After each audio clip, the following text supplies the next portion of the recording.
satisfação estar aqui com vocês.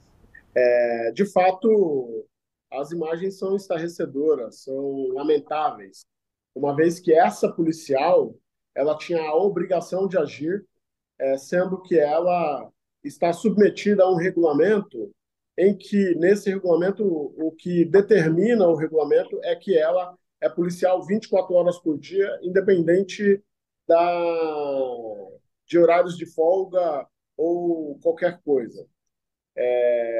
E toda a literatura nacional e internacional sobre segurança pública determina que a segurança pública deverá agir prioritariamente em defesa da vida. E, neste caso, essa policial simplesmente lavou as mãos.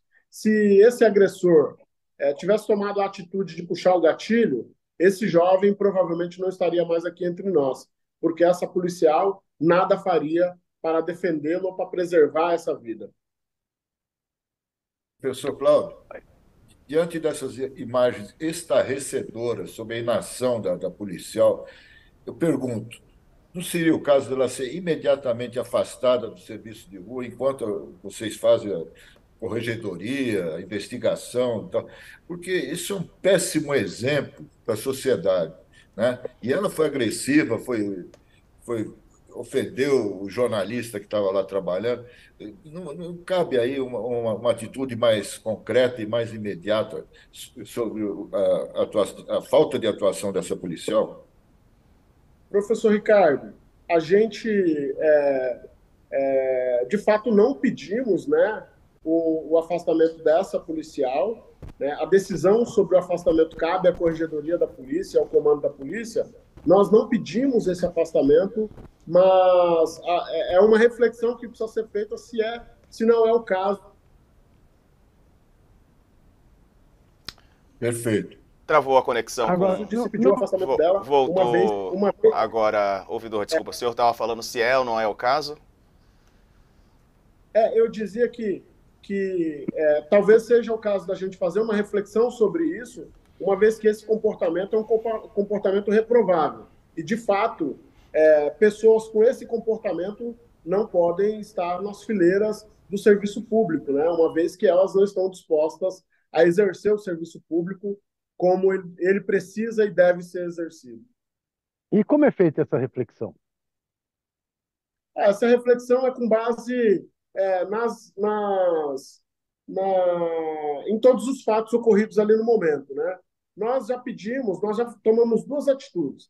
Uma, encaminhar toda a documentação que a gente tem para a Corregedoria da Polícia Militar tomar os caminhos que ela precisa tomar, das apurações e etc. Para a Polícia Civil, nós estamos peticionando, pedindo a abertura de um inquérito policial para identificar o agressor, porque o agressor até o momento também não foi identificado. E ele oferta ali naquele momento uma grave ameaça a esse jovem, mas também a todos os transeuntes que transitavam ali Exatamente. naquele local, uma vez que era um local de grande movimentação na porta do metrô Carandiru. Então, a gente pode, sim, em algum momento, optar pela solicitação do afastamento, só que a decisão não é nossa, a decisão é da Corregedoria, da Polícia Militar e do Comando da Polícia. Certo.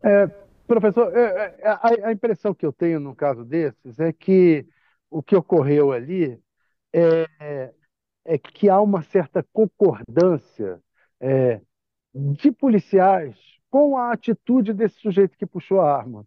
Quer dizer, o sujeito puxa a arma contra o garoto negro que estava assaltando, o policial sente empatia pelo sujeito que puxou a arma e não pelo garoto negro. E aí ele deixa correr solto. A impressão que eu tenho. A outra questão é o que não é esse tipo de visão que levou ao que ocorreu no Guarujá, a, aquela coisa horrível lá que foi no Guarujá, dos policiais, a matança que foi. E como foi? Acabaram punidos no Guarujá, os que fizeram a matança no Guarujá? Não existe uma ideologia da polícia como um todo que está permitindo esse tipo de atitude? Thales, só lembrando uma coisa, Thales, eles não foram punidos, não. Eles foram condecorados pelo governador. Pior é Pois isso. é. Não é verdade, É, professor Cláudio? De fato, há muitos anos a gente vive, não só em São Paulo, como no Brasil, sob a perspectiva de um olhar para a segurança pública totalmente equivocado. Esse olhar que a gente tem da segurança pública em São Paulo e no Brasil, ele é totalmente equivocado, porque, como eu disse inicialmente, todas as literaturas no planeta definem que segurança pública é garantia de proteção da vida, prioritariamente. Essa política do bandido bom é bandido morto é uma política que não tem demonstrado eficácia, porque a gente pega os números da segurança pública, eles só pioram, né? Ela não cuida das pessoas, essa perspectiva também não cuida das pessoas. Basta olhar os números de violência contra a mulher que só sobem. É importante dizer que a gente vive num país que representa 2,7% da população mundial e contribui com 19,7% das mortes violentas no planeta.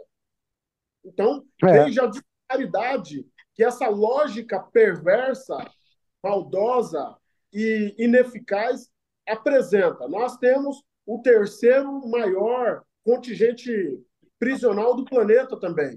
Então, a gente não percebe evolução. Você anda hoje no centro de São Paulo, talvez seja o local mais policiado do Brasil.